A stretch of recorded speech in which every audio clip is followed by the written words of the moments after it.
consumado foi, nada mais restou. Sangue santo, Deus na cruz derramou, toda maldição já não. O amor jamais acaba, mas havendo profecias, desaparecerão, havendo línguas, cessarão, havendo ciência, passará. 1 Coríntios 13, 8. Em todo o contexto, a intenção do apóstolo é mostrar a superioridade do amor sobre todas as outras graças do Espírito. Neste capítulo, ele demonstra a excelência do amor por meio de 3 argumentos.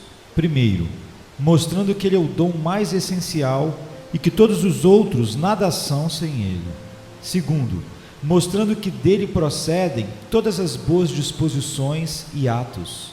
Terceiro, mostrando que ele é o mais durável de todos os dons e permanecerá quando a Igreja de Deus estiver em seu mais perfeito estado e quando todos os outros dons do Espírito tiverem desaparecido.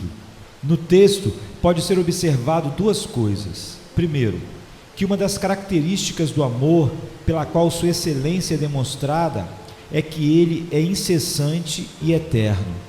O amor jamais acaba. Isso naturalmente segue as últimas palavras do verso anterior: o amor tudo suporta. Ali, o apóstolo declara a durabilidade do amor como aparece na sua resistência ao choque de toda oposição feita contra ele no mundo.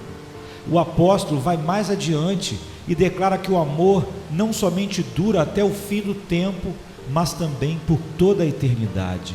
O amor jamais acaba. Quando todas as coisas temporais tiverem cessado, ele ainda permanecerá e permanecerá para sempre. Nós podemos observar também no texto, segundo, que aqui o amor é distinguido de todos os outros dons do Espírito, tal como de profecia, o dom de línguas e o dom de conhecimento, ciência e etc. Mas havendo profecias, desaparecerão, havendo línguas, cessarão, havendo ciência, passará, mas o amor jamais acaba. O conhecimento aqui mencionado não quer dizer o conhecimento divino e espiritual em geral, pois certamente haverá tal conhecimento futuramente no céu, assim como agora na terra, e mais amplamente do que há na terra, como o apóstolo claramente declara nos versos seguintes. O conhecimento que os cristãos têm de Deus, de Cristo e de todas as coisas espirituais, e de fato todo o seu conhecimento, como aquela palavra é comumente entendida, não desaparecerá, mas será gloriosamente aumentado e aperfeiçoado no céu, que é um mundo de luz, assim como de amor. Mas o conhecimento acerca do qual o apóstolo diz que cessará, significa em particular dons miraculosos que havia na Igreja de Deus naqueles dias. Pois o apóstolo, como temos visto, aqui está comparando o amor com os miraculosos dons do Espírito, aqueles dons extraordinários que eram comuns naqueles dias, um dos quais era o dom de profecia e o outro o dom de línguas, ou seja, o poder de falar em idiomas que nunca tinham sido aprendidos. Ambos os dons são mencionados no texto, e o apóstolo diz que eles cessarão e desaparecerão. E um outro dom era o do conhecimento, ou a palavra do conhecimento, como é chamado no verso 8 do capítulo anterior, onde é mencionado para mostrar que era algo diferente, não só daquele conhecimento especulativo obtido pela razão e pelo estudo, mas também daquele conhecimento divino ou espiritual que vem da influência salvadora do Espírito Santo na alma. Era um dom particular do Espírito com o qual algumas pessoas foram dotadas, pelo qual foram capacitadas por inspiração imediata a entender mistérios ou as misteriosas profecias e tipos das Escrituras, e do qual o apóstolo fala no verso 2 deste capítulo, dizendo: ainda que eu tenha o dom de profetizar e conheça todos os mistérios e toda a ciência. É esse dom miraculoso que o apóstolo diz que desaparecerá, junto com os outros dons miraculosos dos quais ele fala, tal como o de profecia e o dom de línguas.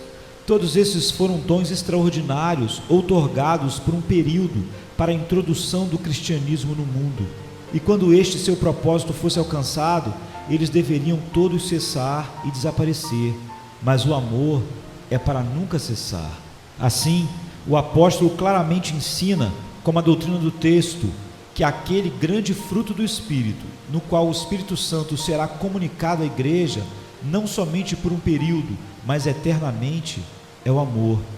Para que o significado e a verdade desta doutrina possam ser melhor entendidos, eu me referirei a elas nas 4 seguintes proposições. Primeiro, o Espírito de Cristo é eternamente dado à sua igreja e povo para influenciar e habitar neles. Segundo, há outros frutos do Espírito, além do divino amor, pelos quais o Espírito de Deus é comunicado à sua igreja.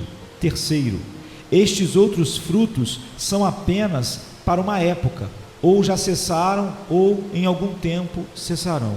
Quarto, o amor, o divino amor, é aquele grande e incessante fruto do Espírito, por meio do qual se manifestará sua eterna influência e habitação nos santos ou na sua igreja.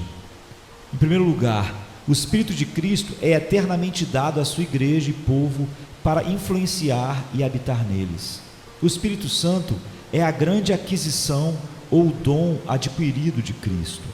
A principal e o total de todas as coisas boas nesta vida e no porvir que foram adquiridas para a igreja é o Espírito Santo. E como ele é a grande aquisição, do mesmo modo, ele é a grande promessa, ou a grande coisa prometida por Deus e Cristo à igreja. Como disse o apóstolo Pedro no dia de Pentecostes, a este Jesus, exaltado, pois, à destra de Deus, tendo recebido do Pai a promessa do Espírito Santo, derramou isto que vedes e ouvis, como está em Atos 2, 32 e 33. Esta grande aquisição e promessa de Cristo é para ser dada à sua igreja para sempre. Ele prometeu que sua igreja continuará e declarou expressamente que as portas do inferno não prevalecerão contra ela.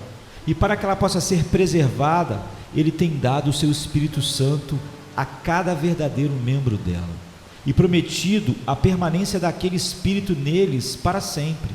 Sua própria linguagem é: e eu rogarei ao Pai, e ele vos dará outro Consolador, a fim de que esteja sempre convosco, o Espírito da verdade, que o mundo não pode receber, porque não o vê nem o conhece. Vós o conheceis, porque ele habita convosco e estará em vós. João 14, 16 e 17. O homem, no seu primeiro estado no Éden, tinha o Espírito Santo, porém ele o perdeu por sua desobediência. Todavia, um meio tem sido providenciado pelo qual ele pode ser restituído e agora dado uma segunda vez, para nunca mais apartar-se dos santos. O Espírito é dado deste modo ao seu próprio povo, com o propósito de tornar-se verdadeiramente deles. Ele, com certeza, foi dado aos nossos primeiros pais no estado de inocência deles, e habitou com eles, mas não no mesmo sentido em que é dado a nós e habita em nós, crentes em Cristo. Eles não tinham nenhum direito próprio ao título seguro de posse do Espírito, e ele não lhes foi dado uma vez para sempre, como para os crentes em Cristo, pois se tivessem sido, eles nunca o teriam perdido.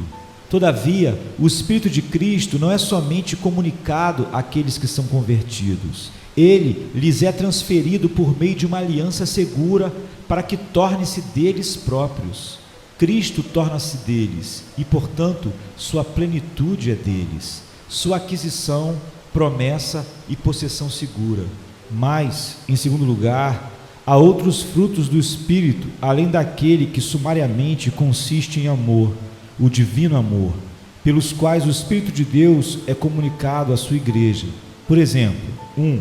O Espírito de Deus foi transmitido à sua igreja em dons extraordinários, tais como o dom de milagres, o dom de inspiração e etc.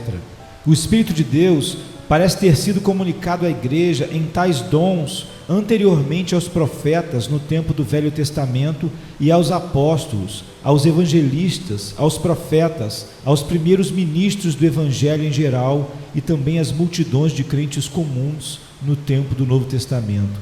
A eles foram dados tais dons como o de profecia, o dom de línguas e o dom chamado de o dom do conhecimento, e outros mencionados no contexto e no capítulo anterior. E além destes, segundo, há os dons comuns e ordinários do Espírito de Deus. Estes, em todas as épocas, têm sido mais ou menos outorgados aos muitos homens naturais e inconvertidos, em comum convicção de pecado, em comum iluminação e comuns afeições religiosas, que ainda que eles não tenham nada em si da natureza do divino amor ou da graça verdadeira e salvadora, são também frutos do Espírito, no sentido que são o efeito das influências dele no coração dos homens. E quanto à fé e à esperança, se nada há nelas do divino amor, não pode haver mais do Espírito de Deus nelas do que o que é comum ao homem natural e regenerado. Isto está claramente inferido pelo apóstolo quando ele diz neste capítulo: ainda que eu tenha tamanha fé ao ponto de transportar montes, se não tiver amor, nada serei. Toda fé e esperança salvadora tem o amor em si como ingrediente e como a sua essência. E se este ingrediente for tirado, nada há que é deixado senão o corpo sem o espírito.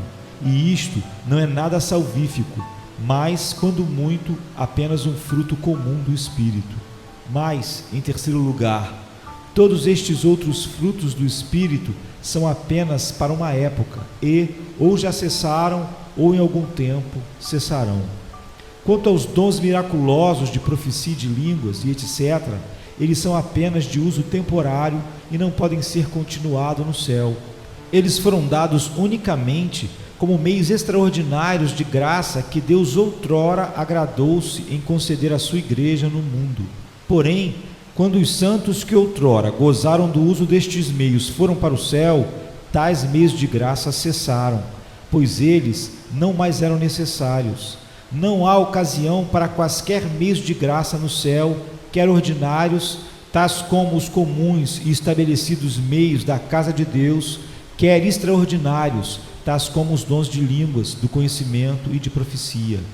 Ele afirma que não há lugar para quaisquer destes meios de graça serem continuados no céu, porque lá o fim de todos os meios de graça é completamente obtido na perfeita santificação e felicidade do povo de Deus. O apóstolo, falando no capítulo 4 de Efésios, dos vários meios de graça, diz que eles são dados para o aperfeiçoamento dos santos, para o desempenho do seu serviço, para a edificação do corpo de Cristo, até que todos cheguemos à unidade da fé e do pleno conhecimento do Filho de Deus, à perfeita varonilidade. Porém, quando isto tiver acontecido, e os santos estiverem aperfeiçoados, e já chegada a medida da estatura da plenitude de Cristo, então não haverá posterior ocasião para quaisquer destes meios, quer ordinários, quer extraordinários.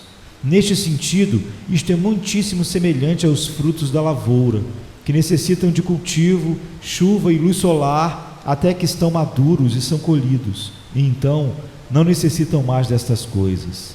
E como estes dons miraculosos do Espírito Santo foram apenas temporários com relação àquelas pessoas em particular que os gozaram, assim eles são apenas para uma época com relação à Igreja de Deus, considerada como um corpo coletivo. Estes dons não são frutos do Espírito, que foram dados para serem continuados na Igreja durante todas as épocas. Eles foram continuados, ou pelo menos concedidos de vez em quando, ainda que não sem algumas consideráveis interrupções, desde o começo do mundo até que o cânon das Escrituras fosse completado. Eles foram outorgados à Igreja antes do começo do cânon sagrado, isto é, antes que o livro de Jó e os 5 livros de Moisés fossem escritos. Naquele tempo, as pessoas tinham a palavra de Deus de outra maneira, a saber, por revelação imediata, de vez em quando, dada a eminentes pessoas, que foram como que os pais na Igreja de Deus. E esta revelação foi transmitida deles para outros por tradição oral. Era uma coisa muito comum naquele tempo. O Espírito de Deus comunicar a si mesmo em sonhos e visões, como aparece em várias passagens no livro de Jó. Eles tiveram extraordinários dons do Espírito antes do dilúvio. Deus revelou a si mesmo de uma maneira imediata e miraculosa a Adão e Eva, e da mesma forma a Abel e a Enoque, que, como somos informados em Judas 14, tinha o dom da profecia. E do mesmo modo Noé teve revelações imediatas que lhe foram feitas, e da parte de Deus avisou o mundo antigo. E Cristo, pelo Espírito de Deus, falando através dele, foi e pregou aos espíritos agora em prisão, que em algum tempo foram desobedientes, quando então a longanimidade de Deus esperava enquanto a arca estava sendo preparada, como diz 1 Pedro 3, 19 e 20.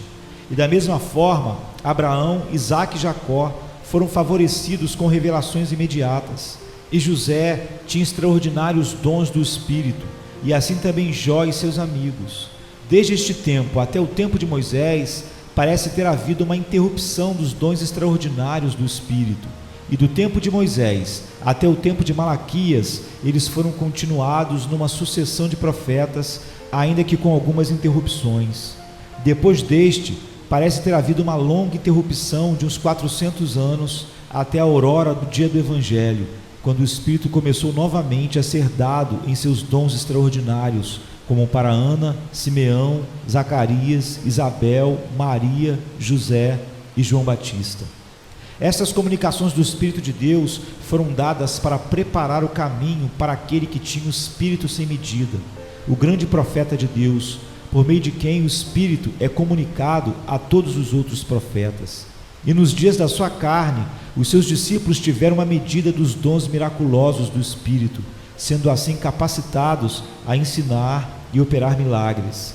Mas depois da ressurreição e ascensão, houve a mais completa e notável efusão do Espírito em seus dons miraculosos, que jamais ocorreu. Começando com o dia de Pentecostes, depois que Cristo ressuscitara e ascendera ao céu.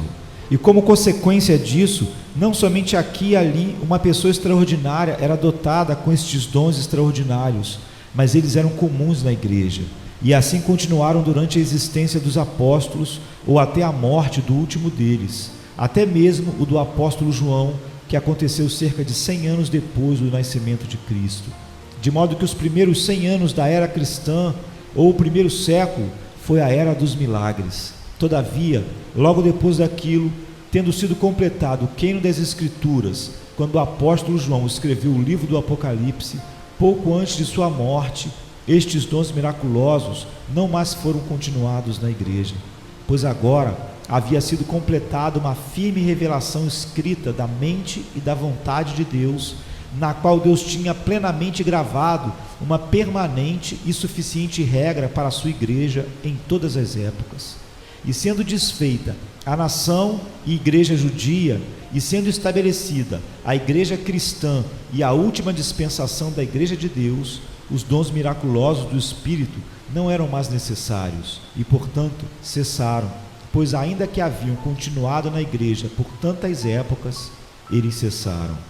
Deus os fez cessar porque não havia ocasião posterior para eles, e assim foram cumpridas as palavras do texto: havendo profecias, desaparecerão, havendo línguas, cessarão, havendo ciência, passará. E agora há um término para todos os frutos do Espírito, tais como estes, e nós não temos razão para esperá-los mais. E quanto àqueles frutos do Espírito que são comuns, tais como a convicção, a iluminação, o crer, etc., que são comuns tanto para o crente como para o incrédulo, estes são dados em todas as épocas da igreja no mundo. E ainda com respeito às pessoas que têm estes dons comuns, eles cessarão quando elas morrerem. E com respeito à igreja considerada coletivamente, eles cessarão e não haverá mais deles depois do dia do julgamento. Eu passo então a mostrar como foi proposto. Quarto, que o amor, o divino amor, é aquele grande fruto do Espírito que nunca cessa, e pelo qual sua eterna e contínua influência e habitação na igreja aparecerá e será manifesta. Nós temos nisto que o Espírito de Cristo é dado para sempre à igreja de Cristo, e dado para que possa habitar nos santos para sempre em influência que nunca cessarão. E portanto, embora que muitos frutos do Espírito possam ser apenas temporários e ter seu limite onde cessam, tem de existir algum modo de influência do Espírito e algum fruto daquela influência que seja incessante e eterno. E o amor, o divino amor, é aquele fruto que o Espírito, ao comunicar, nutrir e exercitar, manifesta as suas eternas e incessantes influências. Este é um fruto do Espírito que nunca desaparece ou cessa na igreja de Cristo. Quer o consideremos com respeito aos seus membros em particular, quer com relação a um corpo coletivo. E, número 1, nós podemos considerar a Igreja de Cristo com relação aos seus membros em particular, dos quais ela consiste. Aqui ficará manifesto que o amor cristão é um incessante fruto do Espírito. Cada um dos verdadeiros membros da Igreja invisível de Cristo possui deste fruto no coração. O divino amor, o amor cristão, é implantado, habita e reina ali, como um eterno fruto do Espírito e como um fruto que nunca cessa. Ele nunca cessa neste mundo, mas permanece através de todas as provações e oposições, pois o apóstolo nos diz que nada poderá nos separar do amor de Deus que está em Cristo Jesus, nosso Senhor, como está em Romanos 8, 38 e 39. E ele não cessa quando os santos vierem a morrer. Quando os apóstolos e outros dos seus dias morreram e foram para o céu, eles deixaram atrás de si todos os seus dons miraculosos com seus corpos. Contudo, eles não deixaram para trás o amor que estava nos seus corações, mas o carregaram consigo para o céu, onde ele foi gloriosamente aperfeiçoado. Quando os homens ímpios morrem, homens que tiveram as influências comuns do Espírito, seus dons cessarão eternamente. Mas a morte nunca destrói o amor cristão, aquele grande fruto do Espírito em qualquer um que o tenha. Aqueles que o têm podem deixar e deixarão após si muitos outros frutos do Espírito, que tiveram em comum com os homens ímpios. E ainda que eles deixarão tudo que era comum à sua fé e esperança, e tudo aquilo que não é pertinente a este divino e santo amor, mesmo assim este amor eles não deixarão para trás, mas irá com eles para a eternidade e será aperfeiçoado lá, e viverá e reinará com glorioso e perfeito domínio nas suas almas para todo sempre. E assim, outra vez, nós podemos considerar a Igreja de Cristo coletivamente ou como um corpo. E aqui, novamente, ficará manifesto que o amor cristão nunca cessará. Embora outros frutos do Espírito cessem na Igreja, este nunca cessará. No passado, quando houve interrupção dos dons miraculosos do Espírito na Igreja, e quando houve épocas nas quais nenhum profeta ou pessoa inspirada apareceu que possuía tais dons, ainda ali nunca houve qualquer interrupção total deste excelente fruto ou influência do Espírito. Dons miraculosos foram interrompidos por longo tempo, que se estendeu de Malaquias até próximo ao nascimento de Cristo. Mas em todo esse tempo, a influência do Espírito em manter o divino amor na Igreja nunca foi suspensa. Como Deus sempre teve uma Igreja de santos no mundo, desde a primeira criação da Igreja após a queda, assim, esta influência e o fruto do Espírito nunca cessou nela. E quando, depois da conclusão do cânon das Escrituras, os dons miraculosos do Espírito parecem finalmente ter cessado e desaparecido na Igreja, esta influência do Espírito em produzir o divino amor nos corações dos santos não cessou, mas tem sido mantida por todas as épocas, desde aquele tempo até hoje, e assim será até o fim do mundo. E no fim do mundo, quando a Igreja de Cristo for colocada no seu estado final, mais completo e eterno, e todos os dons comuns, tal como convicção, iluminação e etc., cessarem eternamente, ainda então o divino amor não cessará, mas será trazido à sua mais gloriosa perfeição em cada membro individual da Igreja resgatada no céu. Então, em cada coração, aquele amor que agora parece apenas uma faísca, será aceso num brilhante e incandescente fulgor. E cada alma resgatada será como se estivesse numa fogueira de divino e santo amor, e permanecerá e crescerá nesta gloriosa perfeição e bem-aventurança por toda a eternidade. Eu darei apenas uma singular razão em favor da verdade da doutrina que tem sido deste modo apresentada. E a grande razão, porque assim é, que os outros frutos do Espírito cessam e o grande fruto do amor permanece, é que o amor é o grande fim de todos os outros frutos e dons do Espírito. O princípio e o exercício do divino amor no coração e os frutos dele na conduta e a felicidade em que ele consiste e que jorra dele, estas coisas são o grande fim de todos os frutos do Espírito que cessam. O amor, o divino amor, é o fim para o qual toda a inspiração e todos os dons miraculosos que já existiram no mundo são apenas os meios. Eles foram somente meios de graça, mas o amor, o divino amor, é a graça mesmo. E não só isto, mas a soma de toda a graça. Revelação e milagres nunca foram dados para qualquer outro fim, senão apenas para promover santidade e edificar o reino de Cristo no coração dos homens.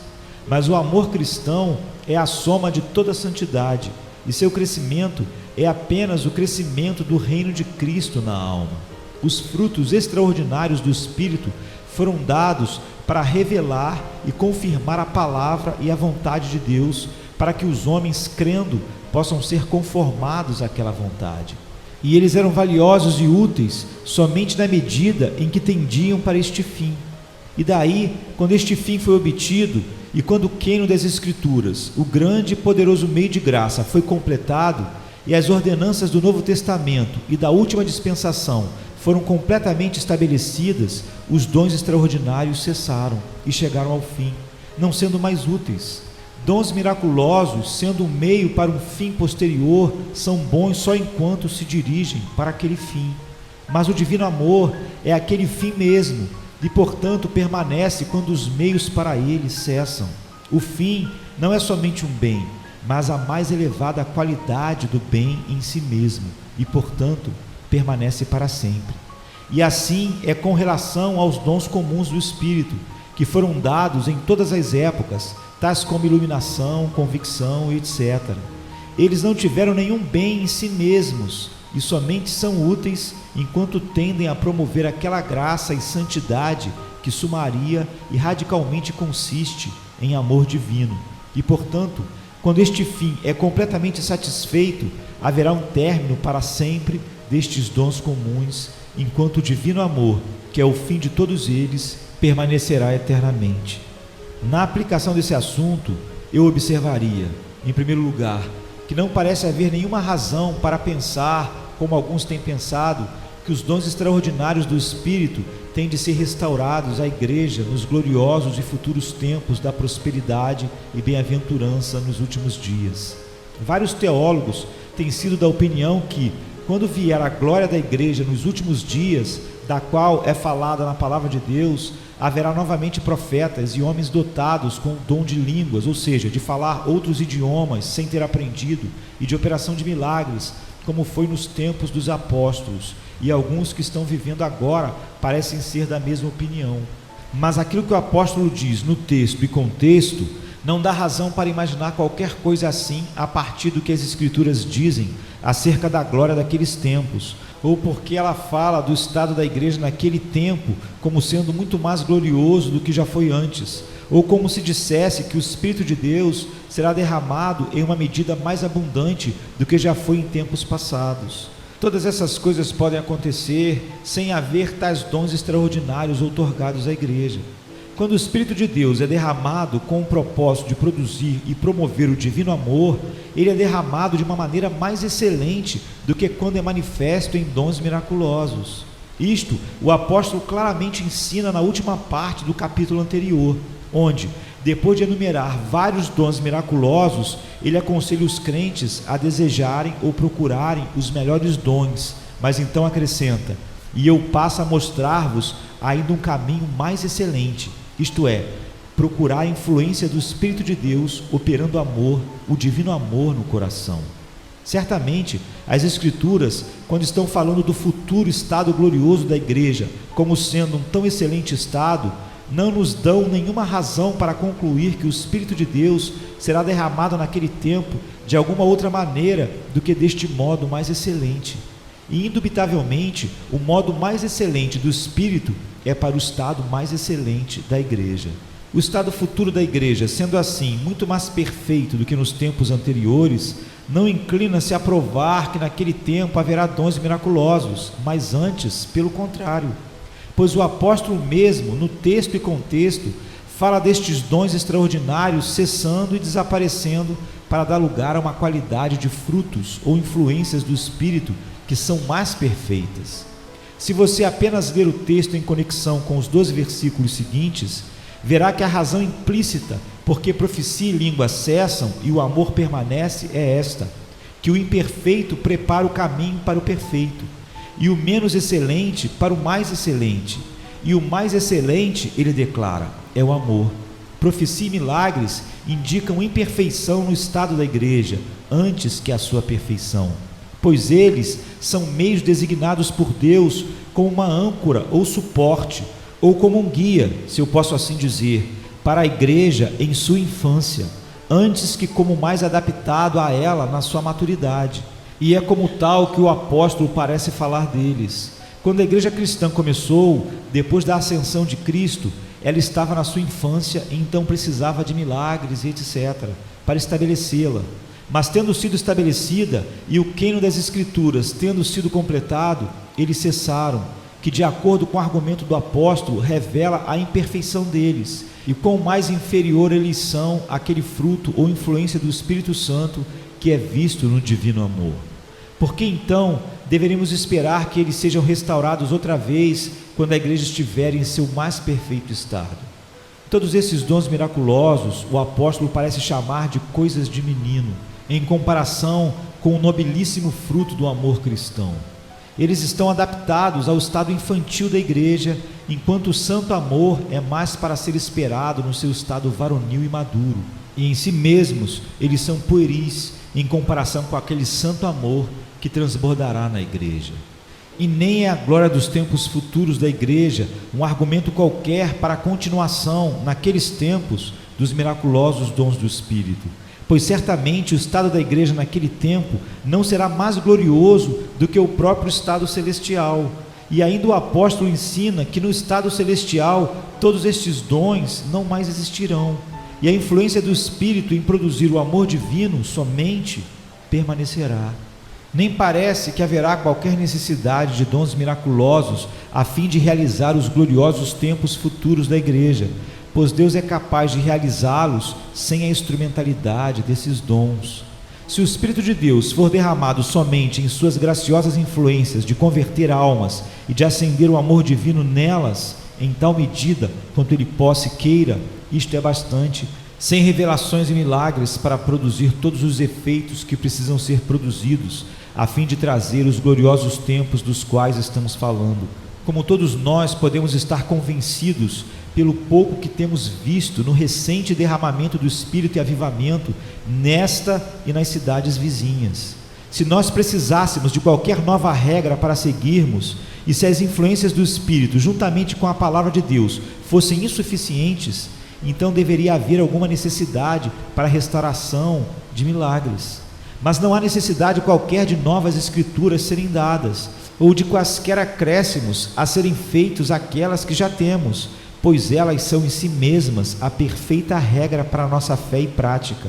E como não há necessidade de um novo queino das Escrituras, assim não há necessidade daqueles dons miraculosos, cujo grande objetivo era ou confirmar as Escrituras, ou suprir a carência delas, quando elas ainda não haviam sido dadas pelo Espírito inspirador.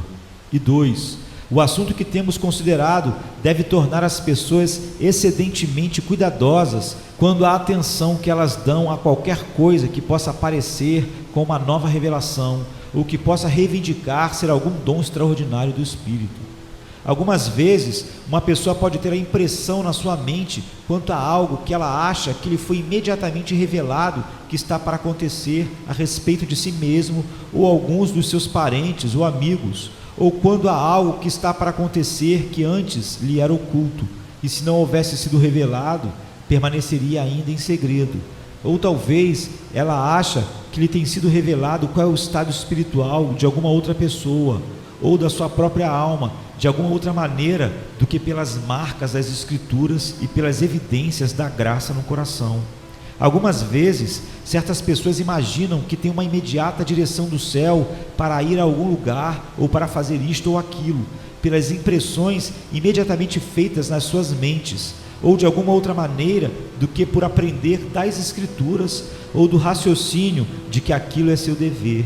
E algumas vezes elas imaginam que Deus lhes revela imediatamente por um sonho o que será o futuro. Mas todas essas coisas, se fossem do Espírito de Deus, seriam da natureza daqueles dons extraordinários do Espírito que o apóstolo diz que cessam e são postos de lado, e que, tendo há muito cessado, não há razão para supor que Deus restaurará novamente, já que temos a perfeita revelação das Escrituras. e se elas não são do Espírito de Deus, elas são apenas grosseiras desilusões. E, uma vez mais, em terceiro lugar, este assunto nos ensina quão grande valor devemos dar àquelas influências e frutos do Espírito que são evidências da verdadeira graça na alma e que estão sumariamente incluídas no amor, o divino amor. Este é o propósito e o desígnio do apóstolo no texto e contexto: ensinar-nos a valorizar este dom, por mostrar-nos que o amor nunca cessa, ainda que todos os dons miraculosos do Espírito cessam e chegam ao fim. Esta graça é o fruto mais excelente do Espírito, sem o qual os dons mais extraordinários não são nada, pois todos eles eram apenas meios. Procuremos, portanto, ardentemente todos nós este bendito fruto do Espírito, e procuremos para que ele possa transbordar em nossas almas, para que o amor de Deus possa ser mais e mais espalhado em nossos corações, e para que possamos amar o Senhor Jesus Cristo em sinceridade, e amar uns aos outros como Cristo nos amou. Desta forma, nós possuiremos o mais rico de todos os tesouros, e a mais elevada e mais excelente de todas as graças. Tendo em nós aquele amor que é imortal em sua natureza, nós teremos a mais segura evidência que nossa imortalidade será abençoada e que nossa esperança de vida eterna é aquela boa esperança que nunca nos desapontará. O amor nutrido na alma aqui na terra será para nós o antegozo de e uma preparação para aquele mundo que é um mundo de amor e onde o Espírito de amor reina e abençoa para sempre. Amém. Jonathan Edwards, 1703-1758.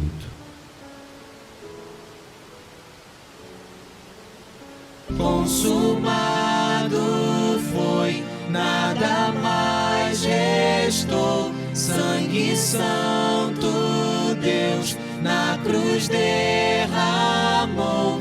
Toda maldição já não tem poder. Quem Deus livre